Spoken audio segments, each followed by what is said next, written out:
नमस्कार बच्चों, स्वागत है आप सभी का द क्लासेस में, जहाँ पढ़ाई होती है एकदम आसान और मज़ेदार तरीके से। मैं हूँ आपकी पूजा मैम। तो आज हम पढ़ने जा रहे हैं क्लास 10th का क्षितिज का भाग 2 हिंदी में। इसमें भी हमारा पहला खंड है काव्यखंड। काव्यखंड का हमारा पहला पाठ है पद, जो कि सूरदास जी द्वारा लिखा गया है। यह सूरदास जी की एक रचना है। तो चलिए शुरू करते हैं हम बिना किसी देरी के।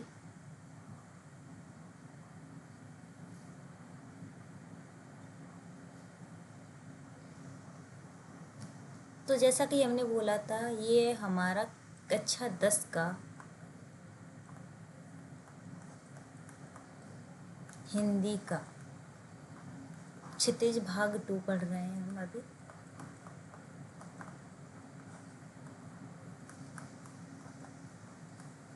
इसमें भी हमारा पहला खंड है काव्यखंड।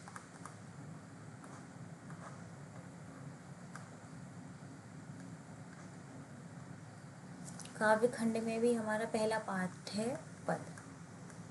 ये पद जो है वो सूरदास जी की रचना है। ये कहाँ से लिया गया है? सूरदास जी की एक रचना है सूरसागर। सूरसागर में है एक भ्रमर गीत।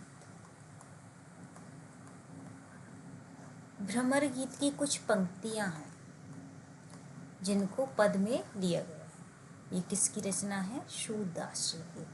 तो पद कहाँ से लिया गया है? अगर आपका बाई चांस पूछ लिया जाए MCQs में कि पद कहाँ से लिए गए हैं, तो पद लिए गए हैं अगर सूरसागर, सूरसारावली, साहित्य लहरी कुछ भी लिख कर आए तो आपको सूरसागर लगा देना है। अगर भ्रमर गीत लिख कर आए तो भ्रमर गीत लगा देना है। तो पद कहाँ से लिए गए हैं? सूरदास जी के सूरसागर के भ्रमर गीत में से लिए गए हैं। इतना काफ़ी है इसके लिए। बेसिक जानकारी हम MCQs में कंप्लीट करेंगे। तो चलिए हम पढ़ते हैं और डिटेल में। सबसे पहले हम जानेंगे इसके सारांश के बारे में। सारांश पढ़ेंगे आज के वीडियो में। आज का क्लास है हमारा पद का संपूर्ण सारांश। सारांश में हम पढ़ेंगे कौन कौन से पात्र हैं, किस चीज़ के ऊपर वार्तालाप है, क्या हुआ है इसमें, ये सारी चीज़ें।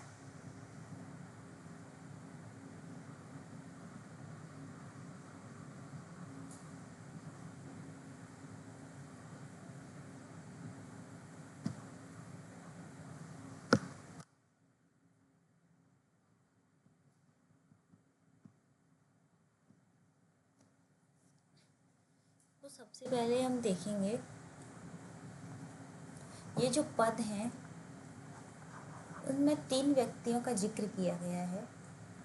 जैसे पहले आती हैं हमारी गोपियाँ, क्योंकि पूरा चैप्टर गोपियों के ऊपर ही दिया गया है। दूसरे हैं उद्धव जी और तीसरे हैं हमारे श्री कृष्ण जी।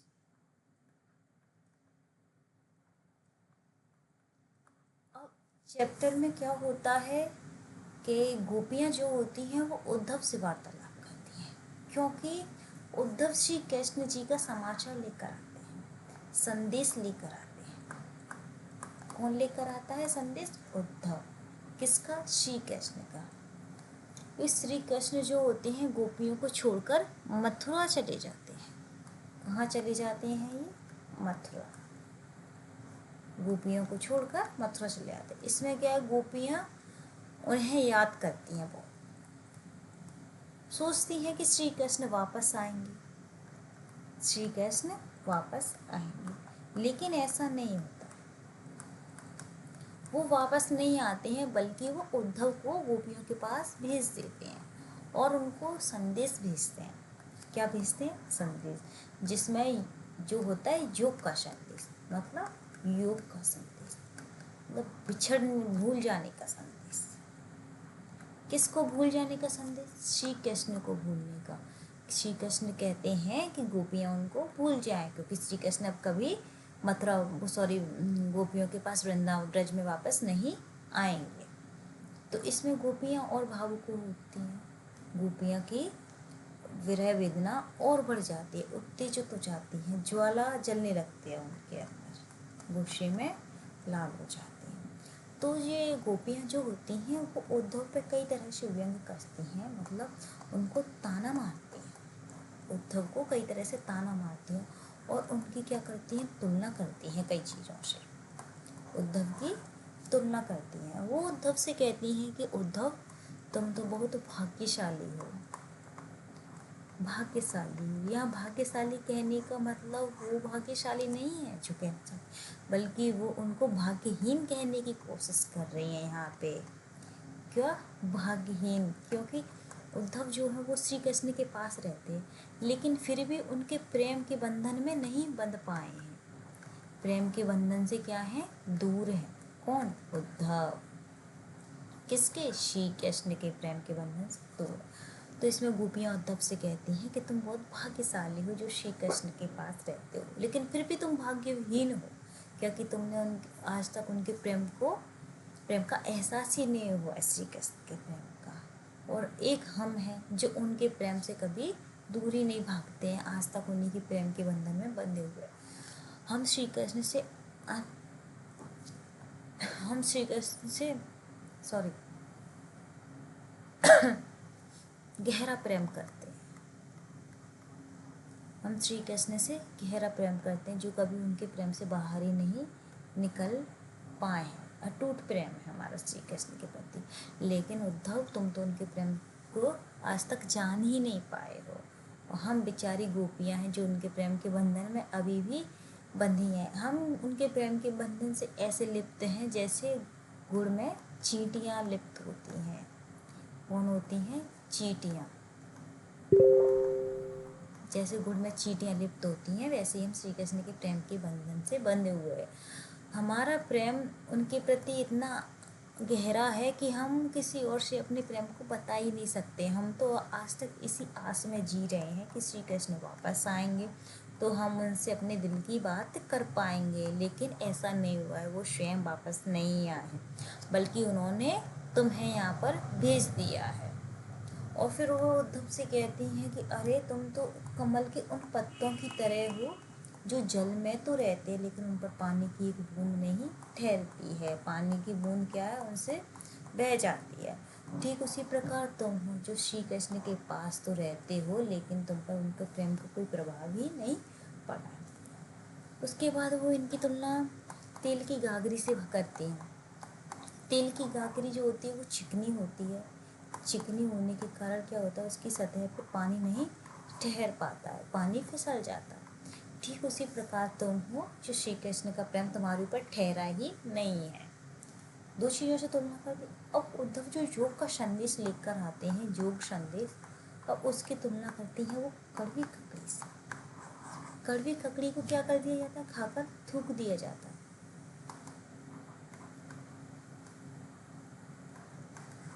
कड़वी ककड़ी को खाकर थूक दिया जाता है। वैसे ही वो कह रही हैं कि ये योग का संदेश हमें क्या लग रहा है, कड़वी ककड़ी लग रहा है, बिल्कुल एकदम बहुत कड़वा लग रहा है, अतः इसे हम नहीं स्वीकार कर सकते।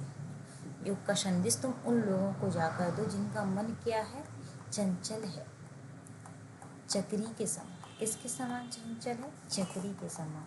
आज यहाँ लगा है, कल वहाँ लगा है, परसों वहाँ, अगले दिन कहीं और कहीं और। लेकिन हमारा मन तो श्री कृष्ण के प्रेम में ही स्थिर है।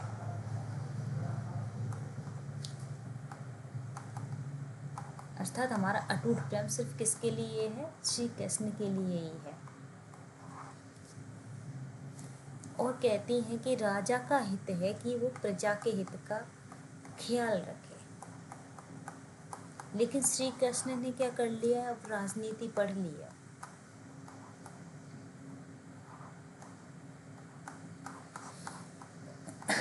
बड़े बड़े ग्रंथ पढ़ लिए। वे तो पहले से ही ज्ञानी थे।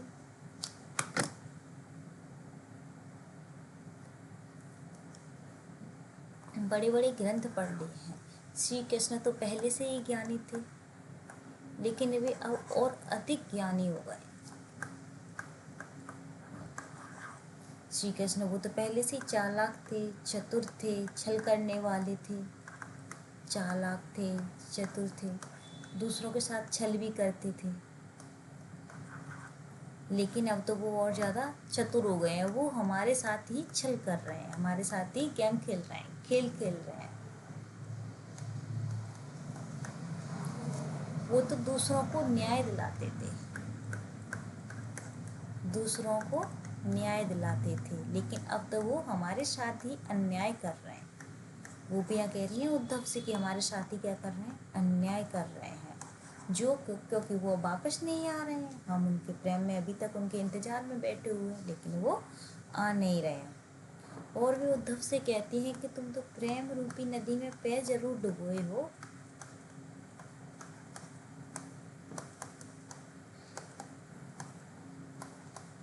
मतलब तुम श्री कृष्ण के पास हो, उनके प्रेम के पास हो, लेकिन फिर भी उससे दूर हो। लगता ही नहीं है कि तुम प्रेम की नदी में अपने पैर डुबोए हो। ये सारे व्यंग्य जो होती हैं गोपियाँ उद्धव से कसती हैं, क्योंकि वो जो होते हैं उनका योग का संदेश लेकर आती हैं, जिससे उनके अंदर और विरह अग्नि जलने लगती है। जो योग का संदेश होता है वो विरह अग्नि में घी का काम करता है गोपियों की, जिससे क्या होता है, घी डालने से क्या होता है, ज्वाला और अधिक बढ़ जाती है। उसी तरह गोपियों की ज्वाला बढ़ जाती है। ये सारे हमारे की पॉइंट्स हैं इस चैप्टर के। ये हमने कुछ की पॉइंट्स में अपने चैप्टर को कंप्लीट कर लिया है। अगर वीडियो अच्छा लगा हो तो लाइक कमेंट करना ना भूलें, साथ ही हमारे चैनल को सब्सक्राइब करें। ऐसे ही और वीडियो देखने के लिए हमारे चैनल से जुड़े रहें। वीडियो देखने के लिए धन्यवाद।